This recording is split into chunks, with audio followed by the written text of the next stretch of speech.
Welcome in, Big Blue Nation, to another episode of the Cats Talk podcast. I'm your host, Cameron Johnston, joined by my co-host, as always, Jacob Boyers. Jacob, I managed to make it through 12 seconds of positivity for this episode, and I think you and I can both speak to this. That's probably all that it's going to be. As Kentucky went down to Nashville, a city who, Jake, are we done going to Nashville? Can we? I know the SEC It's tournament's there for a lot longer. I'm not been tired of going to kind. Nashville. It's a beautiful city, and I love it. But I'm done with the basketball games there. Kentucky got absolutely demolished by Gonzaga, 94-59, 35-point loss. One of the worst in Kentucky history, and obviously the worst of the Pope era.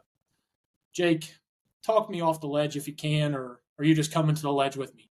Yeah, man, I'm there with you, Cam. And at some point, to be a good team, you got to beat some good teams. And this team not only can't beat good teams in 3 of the 4 games for majority of the game, you weren't even competitive. And obviously, this one was the worst. And from moment one, Friday night, you were just completely out effort, out talented, out coached, out everything. You're down 19-2 after the North Carolina game where you went, 10 minutes and 30 something seconds without making a field goal there in the second half. You go, it was 11 minutes and some change when they made their first field goal.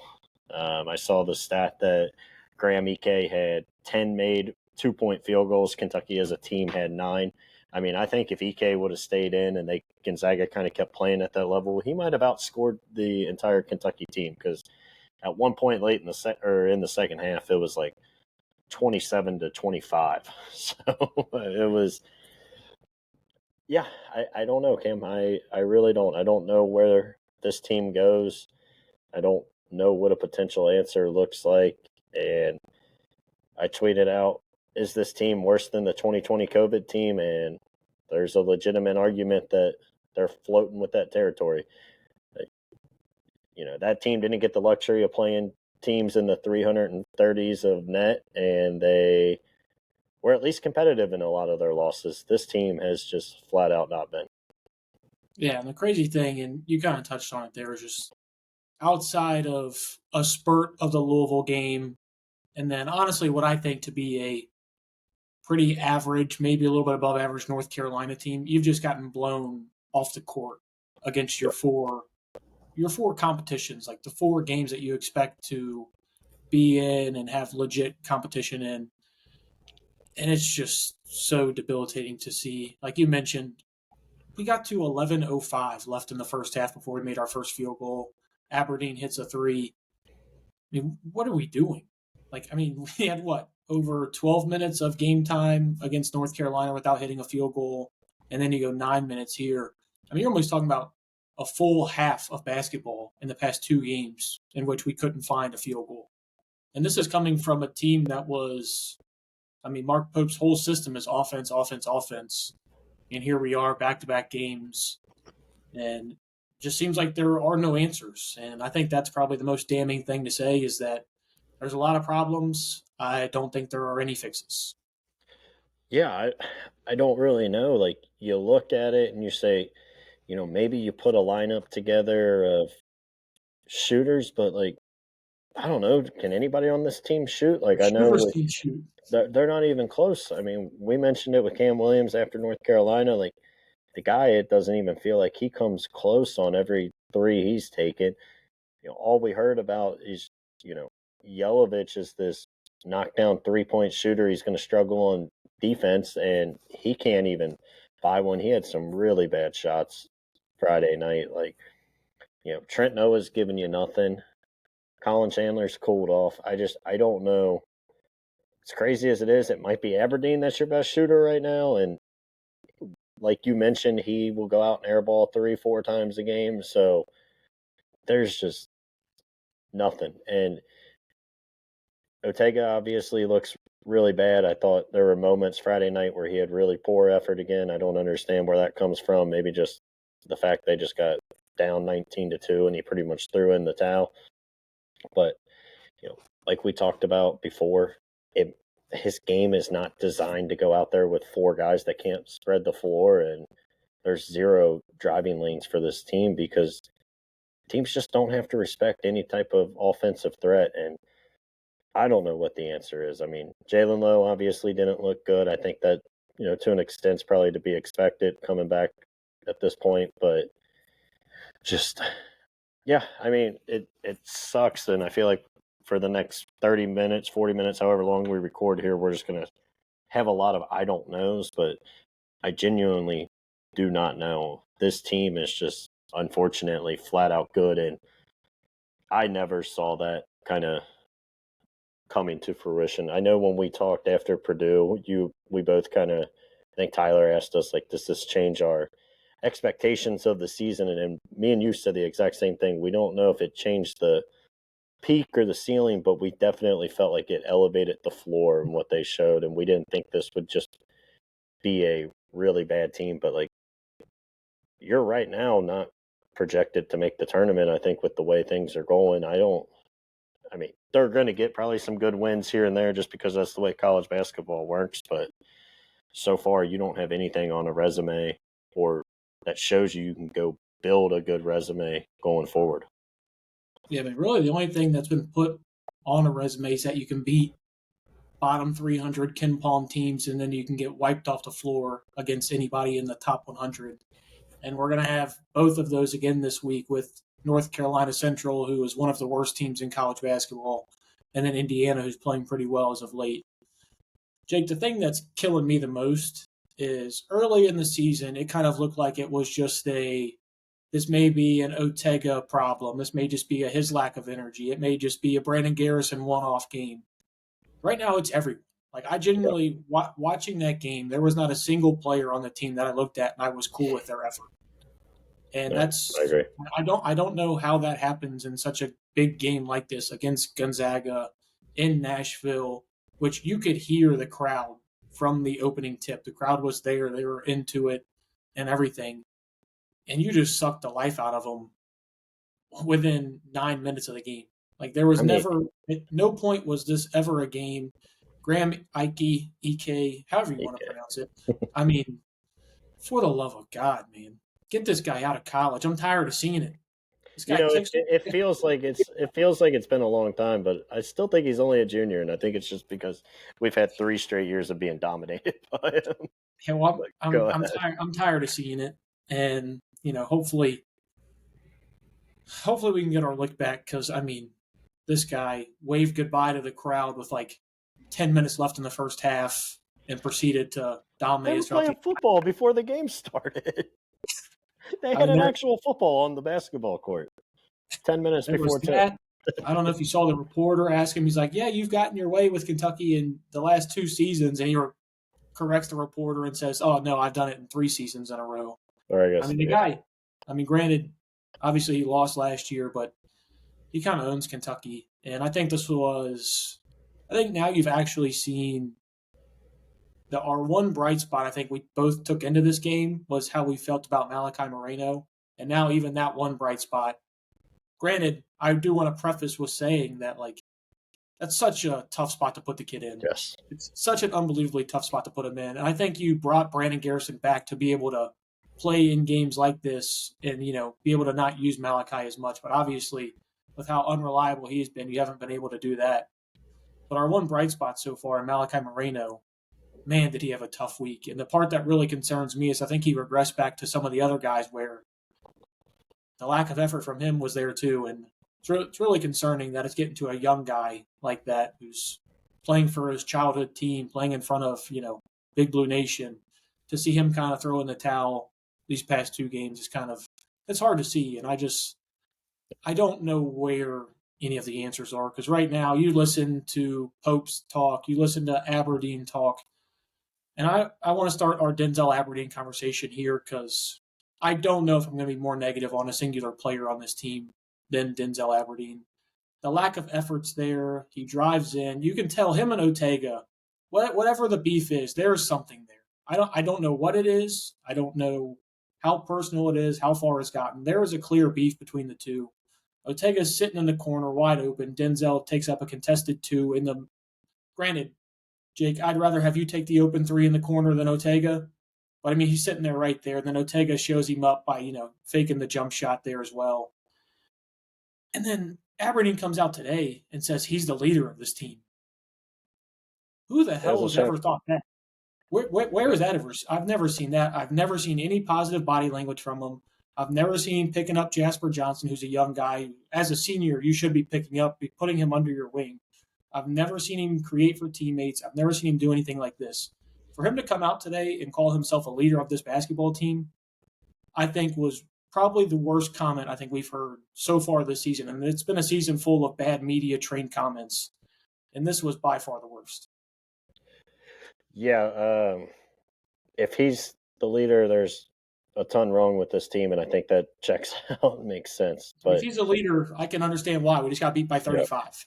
yeah, and and that's the shame, right? You would think having Ortega and then Denzel, a senior, on a team that just won a national championship a year ago, you would think they would be able to actually display some leadership characteristics. I feel like at times it's there for Ortega, but at other times it's just back to the effort thing.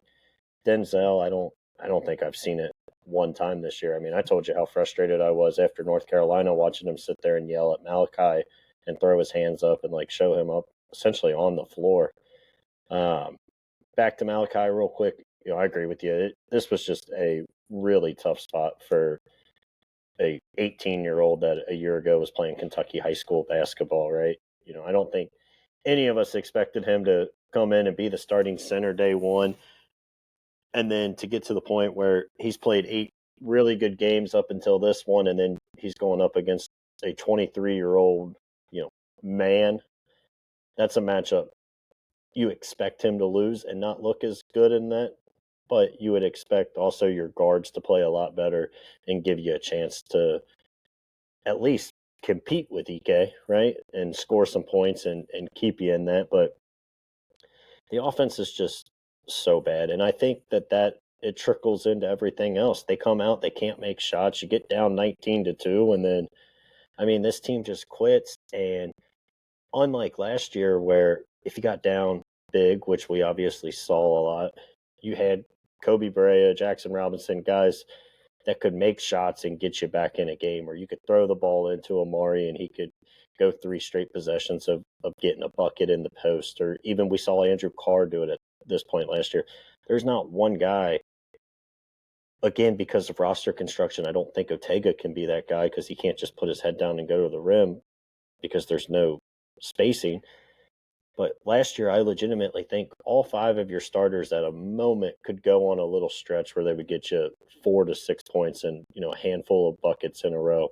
And you don't have anybody on this team that can do that outside of occasionally we've seen Aberdeen make a couple open threes consecutive, but there's just zero rhythm. And again, when they went down 19-2, I think they knew there's no way that this team currently is just built to kind of get hot enough offensively to come back from that. And I think that just really kind of, it felt like not one of them wanted to be out there Friday night.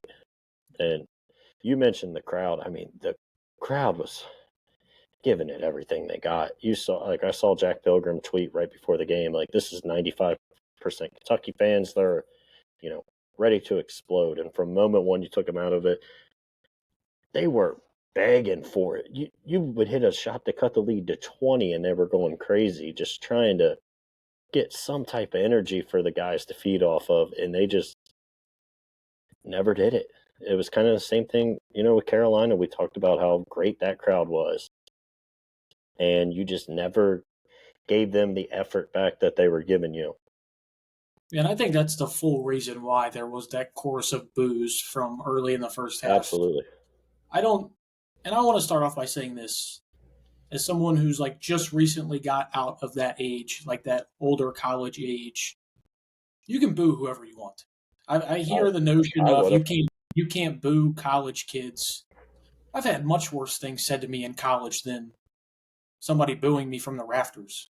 And guess what? I mean, these guys are wearing Kentucky across their They chest. get paid now. This ain't. That means a lot And to a these lot. aren't 18-year-old kids. They're 22, 23-year-olds on this team.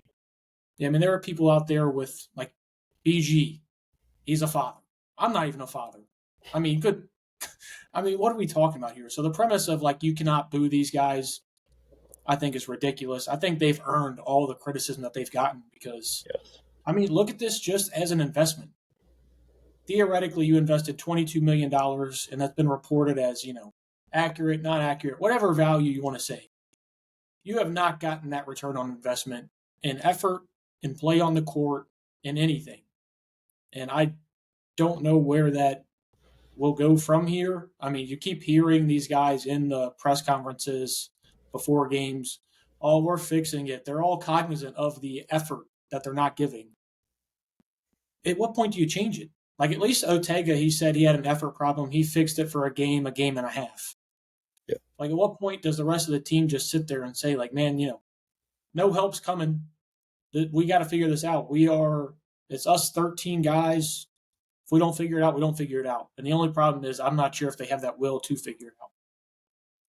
Yeah, I mean, I don't get it. I can understand, maybe one game coming out flat, and like we talked about it again. If you can't get up for at Louisville, Michigan State in the Garden, North Carolina at home in front of a sold out crowd at 9:30 at night, and Gonzaga in Nashville where you absolutely dominated the crowd, like just at what point do you get up for it? And I think that's obviously where we are. And effort, like that's the biggest thing. I always said it, like I even said it back to the COVID team. Like people every time a team's not good, they say like they don't play hard or they don't care. Well, a lot of those teams I just think honestly weren't very good. I never felt like guys on that COVID team weren't out there giving it their all. I just think you had a poor offensive design and you didn't let the best players be the best players at times and stuff like that. But like I didn't feel like they didn't care. This is the first time where I legitimately am saying that it's an effort based thing. If you went out there and you gave it your all and you lost to Michigan State by 5 and you played with Gonzaga and you gave it your all and you lost by 5 or 10, then we could just sit back and say, like, this team's just not very good. But I think they're not very good and they're not giving good effort, which leads you to 35-point losses and never being competitive in a game. And that's like the one thing that's not excusable, right? Again, if this team just wasn't good, we could sit there and say the roster was poorly constructed. Next year, Coach or Pope cannot whiff on a roster, and he's got to build his type of roster and get us back to where we are. But when it's 4 marquee games in a row that you don't have good effort from your consistent 5 players that are on the floor, then it's a much bigger issue and it makes everything obviously look a million times worse. And I'm not saying the coaching staff isn't giving effort either, but it sure doesn't come off across on the broadcast.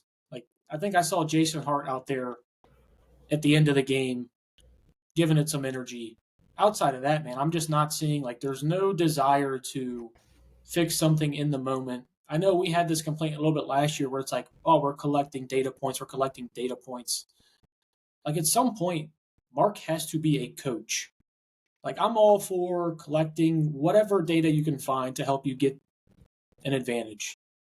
At some point, you are the head coach. You can let the assistant coaches get those data points, do whatever they want with it, and bring it to you. At the end of the day, man, I need you to hold these guys accountable because right now you're paying them to be there day in, day out. You're paying them to get their best effort. You're paying them to get wins and to put, Kentucky basketball back on the map. And right now, top down, dude, I haven't felt this bad about Kentucky basketball in quite some time because, like, I'm starting to get to the point where you're listening to outside noise and you're listening to people talk, like on the field of 68, you're listening to TNT broadcast. I'm trying to get different perspectives from outside of just our little bubble because I know you and I think a lot alike when we think about basketball and Kentucky basketball history. This 6-year stretch that Kentucky basketball has been on is obviously the worst in Kentucky basketball history.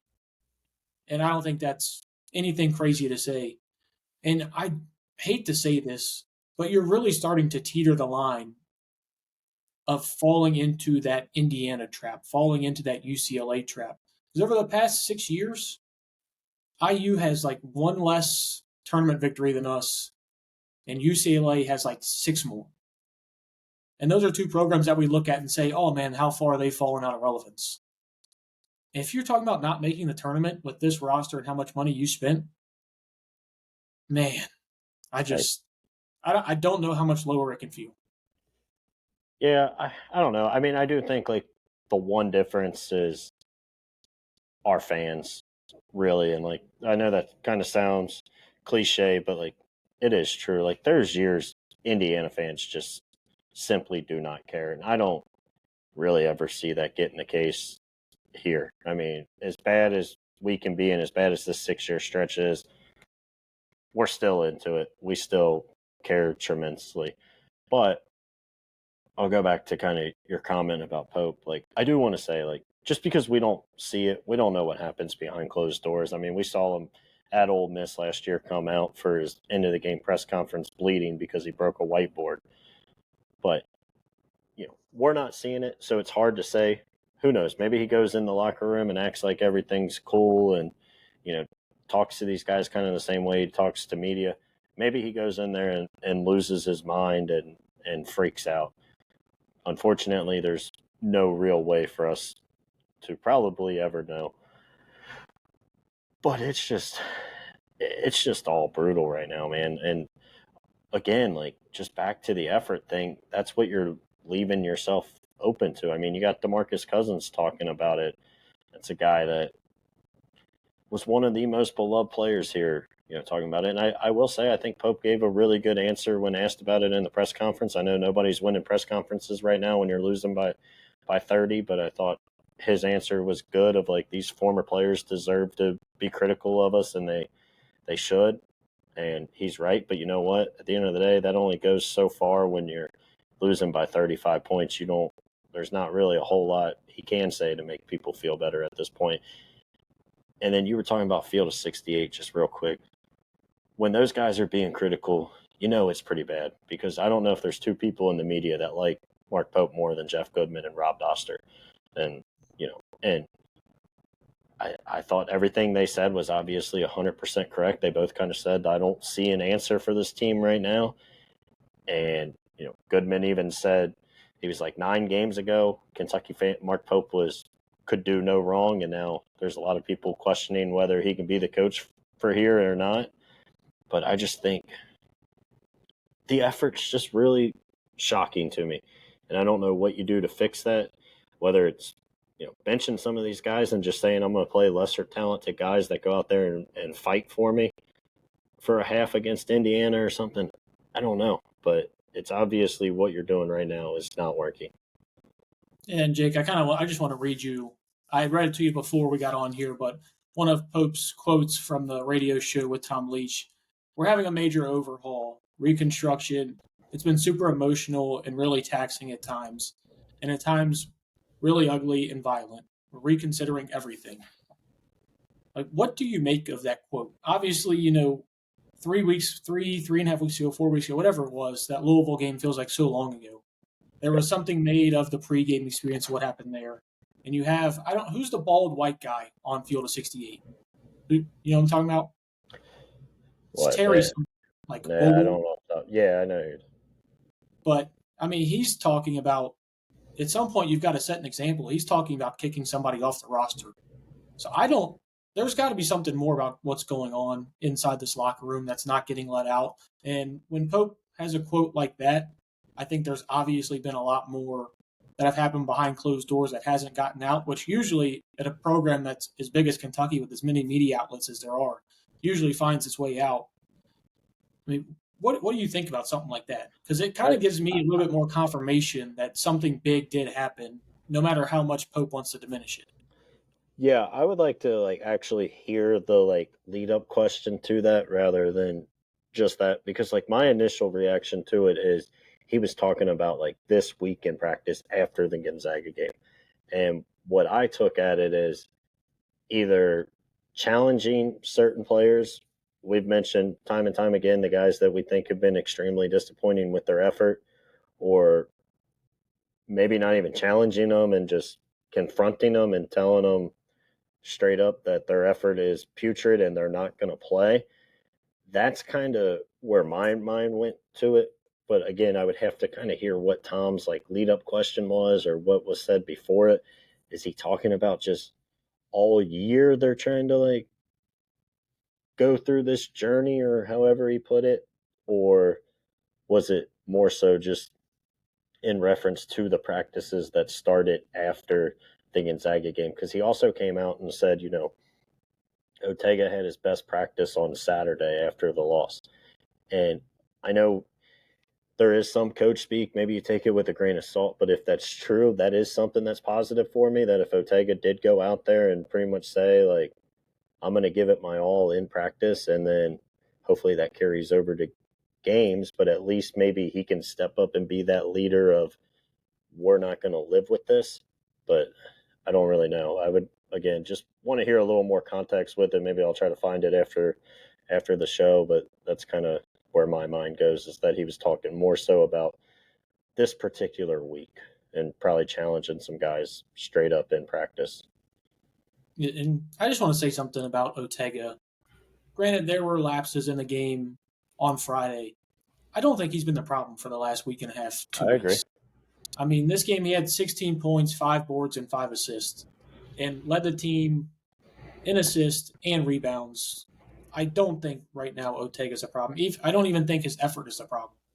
I think if you look at that group of who gave effort on Friday, even though he had lapses in the game, I think he's still up there as one of the guys who gave the most effort. Granted, that's not saying much, Right. but I mean, I like what I think you're seeing Ortega start to realize, like, hey, man, instead of being just a piece of this offense or a piece of this team, I think he's starting to realize, like, I have to dominate on the defensive end to get out in transition, to get my points.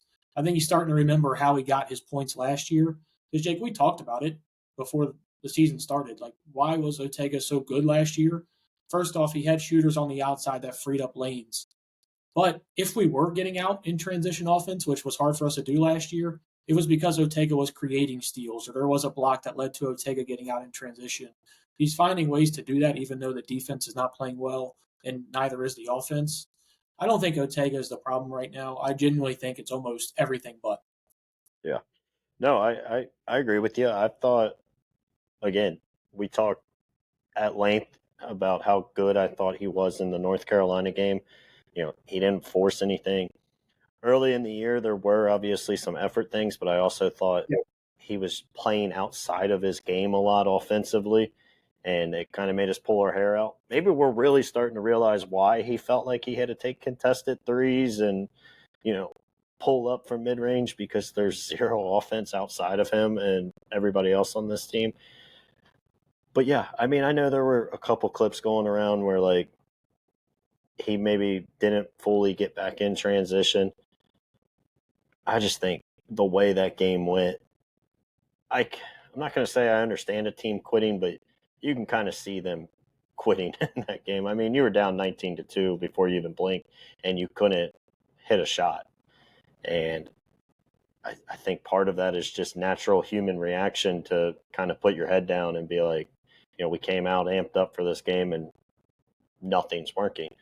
But I do agree, like Ortega, while he's had his moments and he had some moments Friday night, he still hasn't been your biggest issue. So I do take it as a positivity if truly Saturday was his best, practice that he's had with Pope, because I think that can kind of show the type of leadership that this team needs. And hopefully the other 12 guys on the roster all saw it. Like, if your best player after a 35-point blowout can get in the gym and work his ass off, there's no reason for somebody else not to. Yeah, it's also good to know that they had practice on Saturday. Yeah, Like, no just off days after that. getting back. It is good to hear. I mean, even though we look, like you kind of mentioned and prefaced earlier, we look at Pope like a soft guy. It's good to know that no off days after a 35-point rout in Nashville, especially in front of that crowd that we had there. But something I kind of wanted to mention is, like, last year when we had these guys, you had the like on court leader, like lead through actions in Amari Williams, and then you had that vocal leader in Lamont Butler. Yeah. Ortega can be one. I don't think he can be both. And I just want to know, like, who do you think potentially like step into that role? Because I think if you're starting to see Ortega take those steps, I think he can be that on court lead by example guy if he shows the full effort that he has recently. But I still don't think we have that vocal leader. Right now, I don't think I would like to say it's going to be Jalen Lowe. I've seen him do it a little bit on the bench. But with him going through that Lamont Butler type injury, I don't know if he's got the pull with this team that Lamont did this time last year. And there's so many like cautionary tales about like what's going wrong with this team that I just don't know what's going to fix any of it. I don't think there is a fix, if I can be quite honest with you. But yeah, Yeah, take the I think it's tough. And who it should be is Denzel, but it's very that's clearly not going to be. And I don't expect him to grow into that after we haven't seen one glimmer of hope from it in the first 9 games. But ideally, like that's who it should be. It should be the guy that was on a national championship team a year ago as a senior, knows what it takes to win at a high level, and he's just not doing it for whatever reason. I mean, maybe it's low. I do think like it obviously like it helps. I think a lot when it's a point guard. You know, you mentioned it was Lamont a year ago. I agree, and I think one the way Lamont played defense, I think energized the guys. You know, you talked about Ortega getting a steal and getting out. Lamont would do that too, and I think having him kind of be able to be vocal, be the point guard, be the leader. You know, your point guard's a lot like your quarterback to an extent in football. Like that's the guys that are going to get everybody in the right position and they lead that offense. I don't know how much it'll be low, just to your point of he was hurt. Also, he's more of a ball dominant kind of guard at times. So I don't know. I agree with you in the fact of I don't really see an answer on this team. Again, it should be the guy you paid a lot of money to come here from Florida. It's not for whatever reason. So you might just have to say Ortega's our leader and hope that some of these guys just kind of wake up and come along with him. Would you say it's safe to say that Denzel's been the biggest disappointment so far this season? Because especially talking from just your and I's perspective, we didn't expect much from Brandon Garrison. I know the outside public or everybody else might think it's going to be Brandon Garrison's been the most disappointing. I don't think you or I saw a big jump coming from BG. And everything that it was labeled is that Denzel was going to take over that starting role at Florida. Todd Golden spoke really highly of him, but then said at the end of the day, I guess the money's just better at Kentucky. Should that have been something that maybe raised a little bit of a red flag that this guy was going to take over, not necessarily just the money, but I'm saying the guy was going to take over as the guy at Florida. He was going to be a starter in a system that he was comfortable in coming off the national championship. And the fact that the money was the only deterrent for him not coming back. Yeah, I mean, so before I answer, like, has he been the biggest disappointment? Like, we also don't know 100% what goes into these decisions, right? Like, of course, Mhm. Florida and Todd Golden has what am I looking for? They have the reasoning, like, they want the narrative to be, oh, he only selected Kentucky because of money, right? That makes them look not as bad, or, you know, who knows? Maybe there was other issue. Maybe he just didn't like Todd Golden at the end of the day, or maybe there was something Pope really liked about him. Everything you kind of hear was like Kentucky was a little bit more than Florida, but it wasn't. I don't think like we were offered him like an astronomical amount. But I think there's just this like I don't ever believe what coaches say about money because there's a narrative for you to if you get someone not say you get them just because of money, and if you don't get someone there's a narrative to say like I didn't get this guy because somebody else came in and outbid me. At the end of the day, we don't 100% know what any of these guys are making. So I will say that like we don't know. But as far as him being the most disappointing, I think it's through the first 4 games or whatever, it was Ortega. But we've talked. I think Ortega's starting to come along. You're starting to see what you were seeing from him a year ago. Denzel, I feel like a lot of the fans aren't to that point with him because he did have 26 in Louisville. And I think when you look at that on paper, you're like, wow, he was the only one that showed up for that Louisville game. But I'm extremely disappointed. And the biggest thing, again, that I'm disappointed with, like we talked about, is that leadership quality. Having a guy that, again, national champion, coming from a really good school. You played alongside Walter Clayton, one of the best guards, and if not the best guard in the country a year ago. And you get here, and it's like you don't really care to be out there. I I agree with you. I think he has been the most disappointing because of, like you said, where we thought BG would be coming into the year. We didn't expect a whole lot out of him. I know he's been hurt. I would, to an extent, put Diabate there right now. We'll see what he looks like when he returns. But yeah, I mean, I think it is Denzel. Yeah, and you mentioned Mo Diabate there, and I kind of just wanted to hit on something with him. I think if you're going to have a vocal leader, that's probably your answer. I kind of forgot about him when we were mentioning him. It feels like it's been so long since he's played. It And could be. honestly, the fact that, you know, it's a puzzle piece that honestly doesn't really fit in this team right now. It's But kind of nothing why does. So the team really doesn't make sense the more you look at it, especially when the shooters aren't shooting. And I mean, I'm hoping Mo, Jake, I texted you, sent you a nice video after the women's game yesterday, and was like, hey, the Cats talk just got the exclusive. Now, I talked to Mo on Sunday. He said he's going to be back on the 13th against Indiana. I don't expect that to make a huge difference, but maybe it does give you that vocal leader, and maybe that does give you just a little bit of more of like a calming sense that, like, hey, we do know we have this bruiser that if something does go wrong, Field of 68's mentioning just like play physical, commit yeah, hard fouls. Like, don't make everything so easy at the rim. This is something that we kind of complained about a little bit last year, but you still had some guys who would take those fouls. Right now, I mean, who is that? I don't yeah, know if there is anyone that you expect to challenge a shot or even just play solid defense in the paint.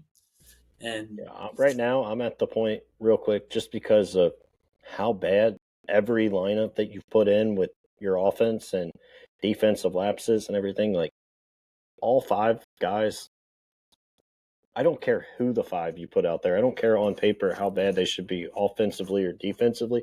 Just give me the five guys that are going to play the hardest. And I do agree that Mo Diabate should be one of those guys. So again, like I'm to the point right now that if you're going to lose and you're going to play bad and you're not going to be able to score, at least give me five guys that are going to go out there and bust their ass and dive on loose balls and play physical.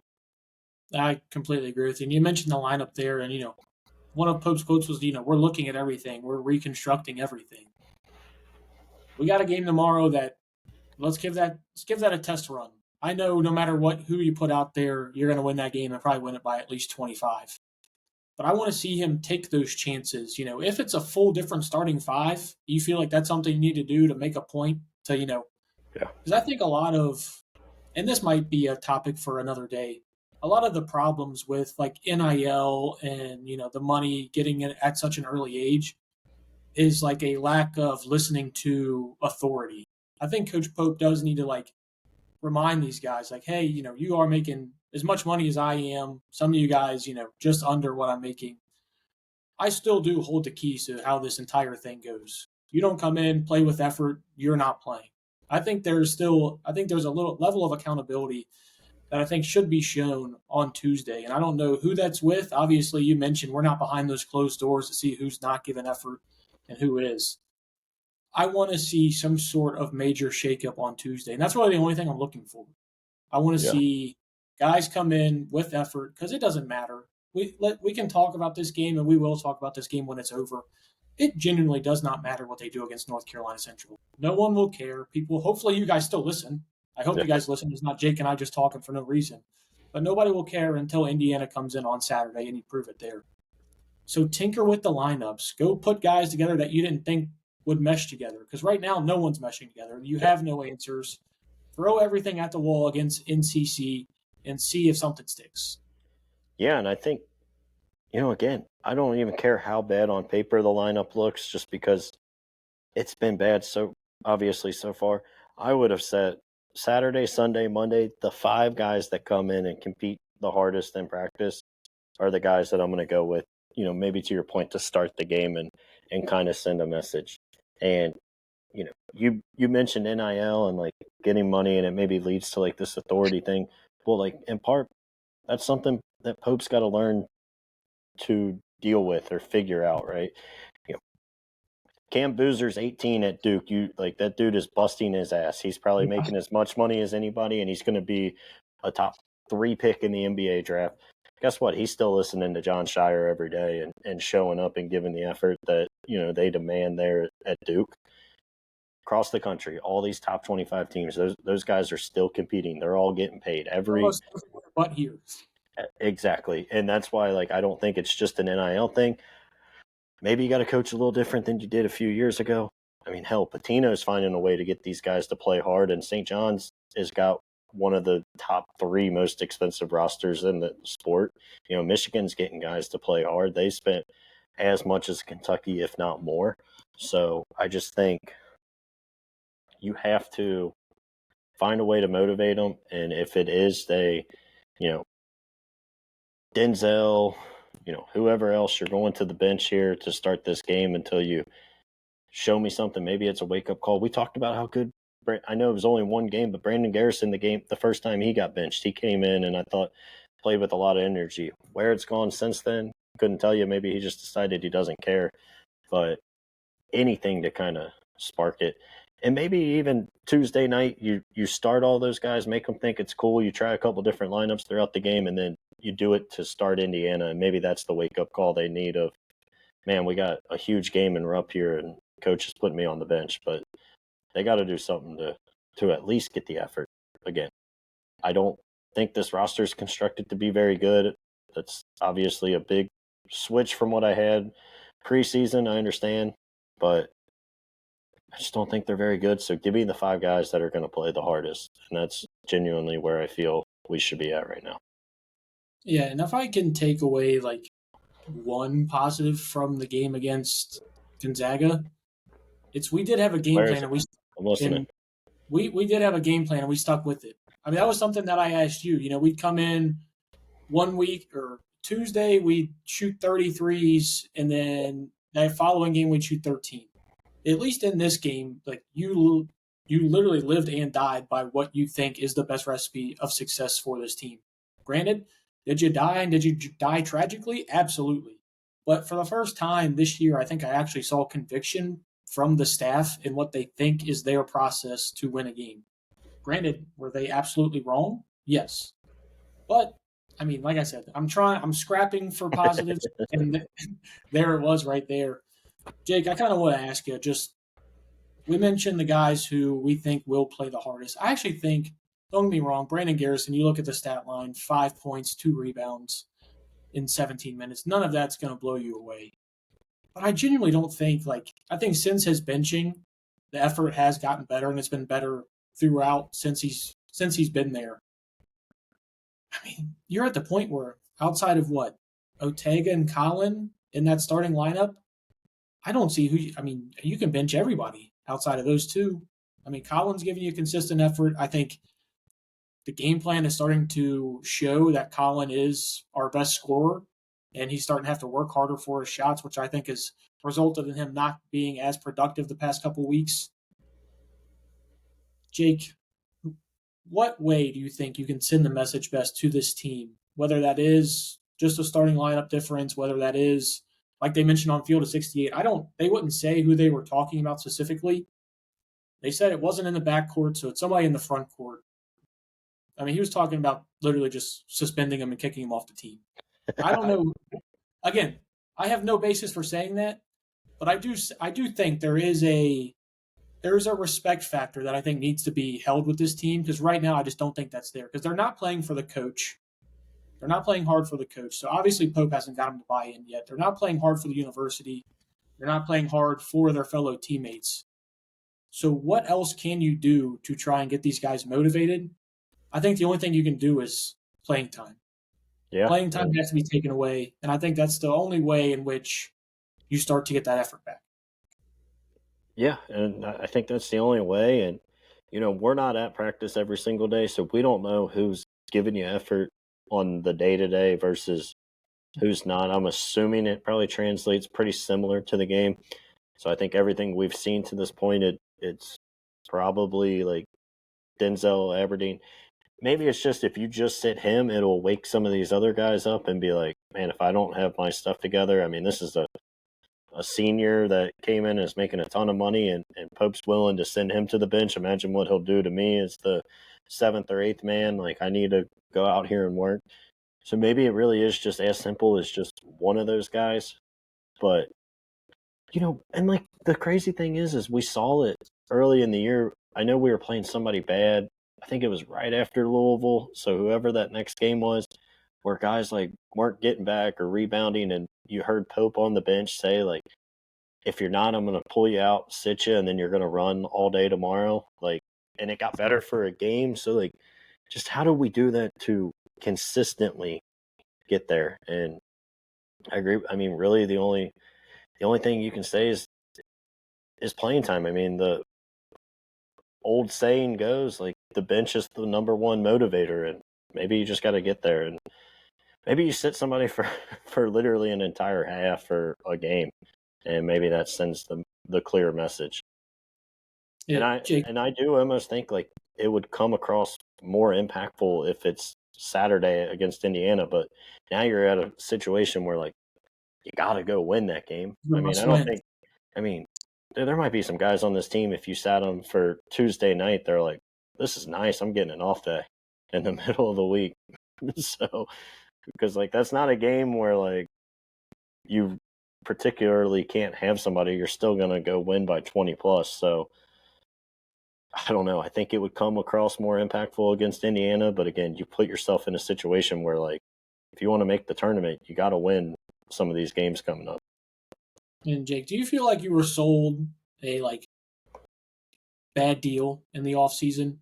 Because everything that we were told, and everything that was talked about was like how good of a shooting team this is. Oh, they're not missing in practice. These guys love each other. Man, I can't wait to get this revved up. $22 million. We better have the most expensive roster. Like everything in the offseason was almost gassing the expectations even to another level. And I think that's why when we actually, and I still have no idea how it happened, like why we actually, when we beat Purdue, I think that's why our expectations and Big Blue Nation took it to a whole nother level because it's everything was matching there for a while. Yeah. Do you feel like you were sold just a shoddy deal? Yes and no. Like again, the money to me genuinely does not matter. Like at the end of the day, we had crazy high expectations before I these want to guys say were good. something real quick. This is also coming from a guy that is happy that the Bengals gave another $14 million to Trey Hendrickson for no reason. But continue. Sure. Yeah. Sure. Well, all right, we'll go with that. But like I legitimately at the end of the day, it's not our money, right? The donors are going to invest in who they want to invest in, and I don't make billions to go out there and decide, where my money should go to. But the expectations were there before NIL. They're going to be there during NIL and for forever, right? And I think when you have a team that's 5-4 and has lost all four of their Power Four games to start a season, I'm going to be pretty upset and pretty ticked off. And I just think on paper, we talked ourselves into a lot of these guys being good shooters, and they should be better. Why they're not, I don't know. But at the end of the day, I just think, unfortunately, this roster just wasn't constructed good. And we talked ourselves into it, and we all, I think, overlooked a lot of the deficiencies.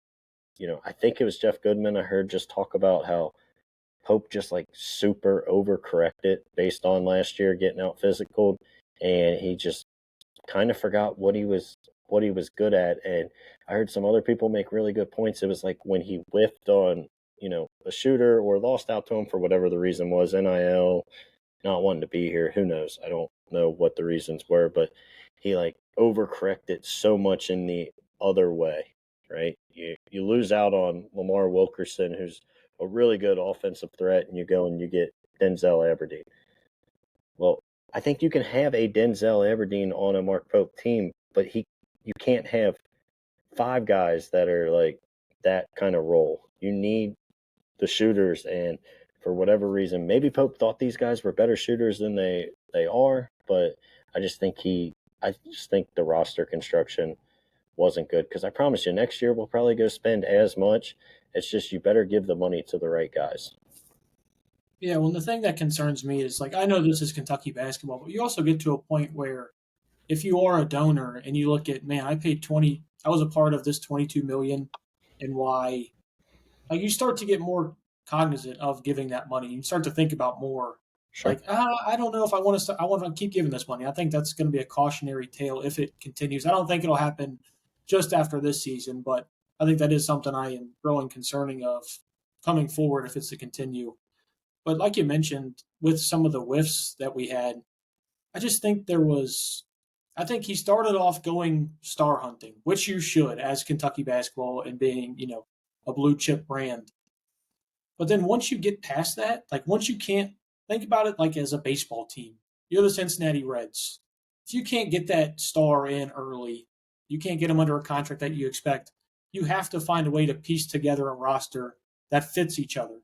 It seems like once they whiffed on their initial guys like Donovan Dent, like Lamar Wilkerson, like Yaxel, like that Magoon McGuath, like all these guys that, I mean, the list goes on and on of guys we reached out to and weren't able to get for one reason or another. Felt like there really was no backup plan. It was just, I think this guy's good, and I know we need defense and physicality. Let's go get him. And the thing that sucks is, like, we were talking about this overcorrection, like Goodman mentioned. Have you seen that corrected? Because I No. haven't. And I think that's in part like roster construction. Like, I genuinely believe probably Pope thought, like, I can teach anybody how to play offense. I can get any team out there to go out and score 80-ish points a night or, high 70s. I need to get better defensively. I just think he overestimated what he could do with this roster. And to your point, the guys aren't corrected. But again, I feel like it's like an effort thing a lot of times. And why that's not there, I don't know. Is it just these guys genuinely like don't like each other and they all hate each other and nobody wants to play hard? Possibly. Is it something with Pope? We're not there on the day to day, but I do think he overcorrected and I think he overestimated what he could do with guys that aren't high level, shooters. And again, he's going to have to construct a better roster next year and a roster that I think fits his style better. Yeah, and does that make you more concerned for next year and next year's recruiting class that we have yet to get anyone signed? And a lot of these, don't ask Mitch Barnhart about it, of course, because Yeah. we don't want to get yelled at or anything here. But does it make the JMI thing where you're hearing like Christian Collins is a done deal? They just can't figure out JMI's side of getting the actual numbers to match. Does it make that mixture with what Pope has done this year? Does that start to give you a little bit more hesitation about next year? Not from the Pope aspect, because I do think Pope realizes that he messed up this year, or at least I would hope. I mean, he's a very smart guy. We're 5-4.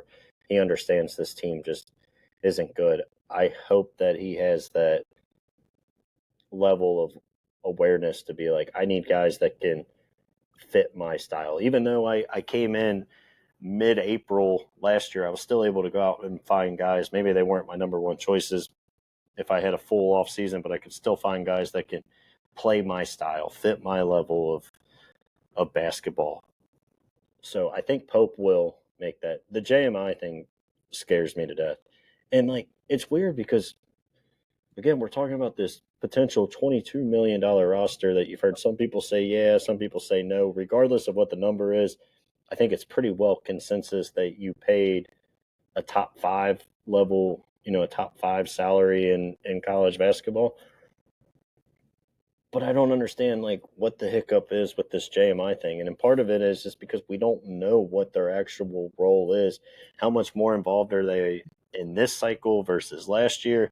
I don't know. And the JMI thing does scare me because there are top level guys that it sounds like we want to be in on and we just can't for some reason. I mean, you hear like even back to last year, Donovan Dent didn't come here because of money.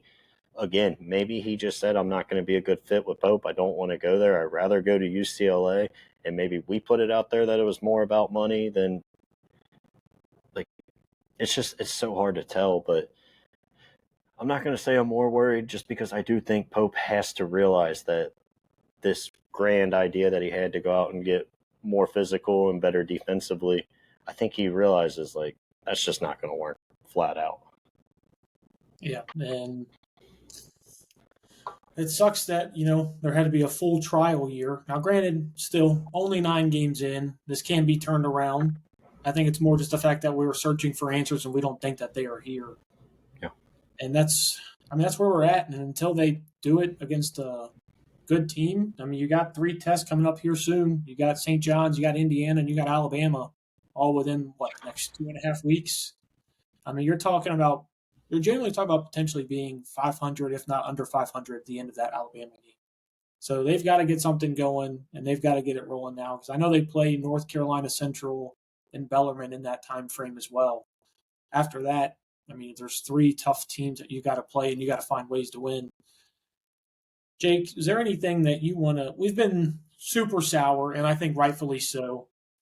Is there anything that you can give Big Blue Nation that feeds into a little bit of positivity with this basketball team? Man, I don't know. I'm not gonna say I'm one of the most like sunshine pumper people, but I definitely am probably more than a lot of people, right? When it comes to basketball, as negative as I am on football, I kind of always We are polar opposites with that. yeah. This man, I just don't know because again, they just haven't really shown you outside of a little stretch at Louisville.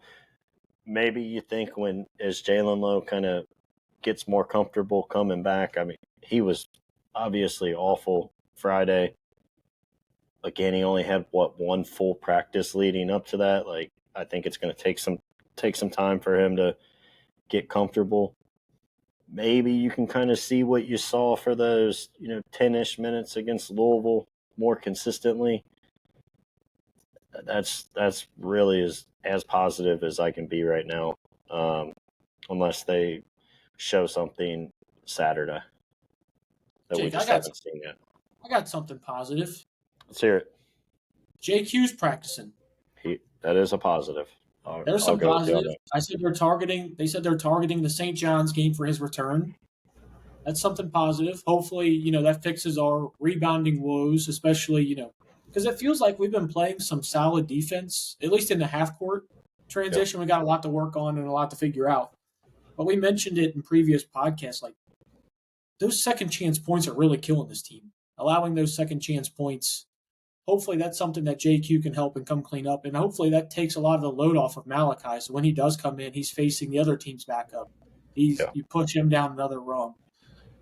That's the positivity that I got for you. Granted, hopefully Jalen Lowe coming back. Hopefully just all 3 of the guys who have been out, who could all be potential starters on this team.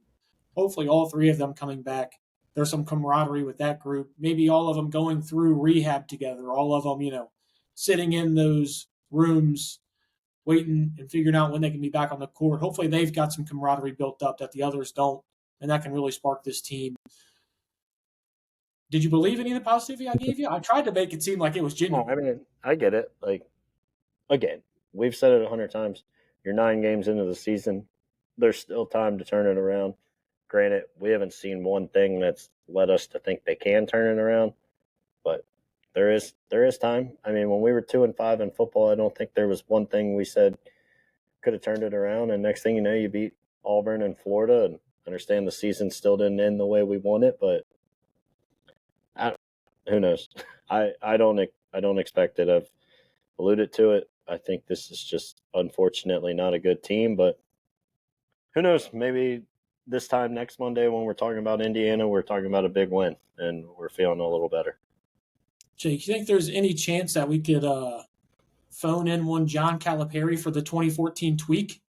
You think we could find one of those? No, I think Cal's been looking for that tweak for 11 years too. So. I love it. I completely agree. Well, whether this team turns it around or they don't, you can rely on 2 guys, and that's Cameron Johnston and Jacob Boyers to be here for you, breaking it down. Win or loss, hopefully we're starting to cover a lot more wins.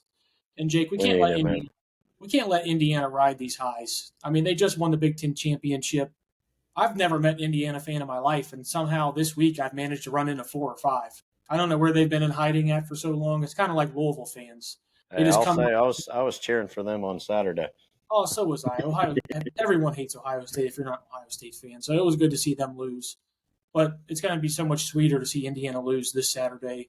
Hopefully, let's speak that into existence. Jake, really quick prediction for the North Carolina Central game. You almost got out of here without making one. Go ahead and give me Yeah, man, I don't know. 88-60, I'll say. And we still don't feel one way or another about the game or the about the part team. that scares me the most is that I was thinking of Kentucky's total. It was 88 is what I was going with. So I'll switch it up. I'll switch it up here. I'm not going to change it too much. I'm going to say 92-50. This North Carolina Central team is genuinely very, very bad. And Kentucky genuinely is probably still going to be a 30-point favorite, if not higher. And the Cats should steamroll, hopefully get a little bit of positive momentum for the home game they got against IU on Saturday. But that's all we've got here for you for the Cats Talk podcast. I'm Cameron Johnston. That's Jacob Boyers. Follow us anywhere you get your podcasts, Spotify, Amazon Music, iHeartRadio, YouTube. We're anywhere and everywhere. Jake, we've been spiraling all day here. But hopefully this Cats team gives us something to smile about. Because the women's basketball team, I got sporting them here. They've been giving us quite a lot to smile about. 2-0 week, I think we can start to smile a little bit. Think so?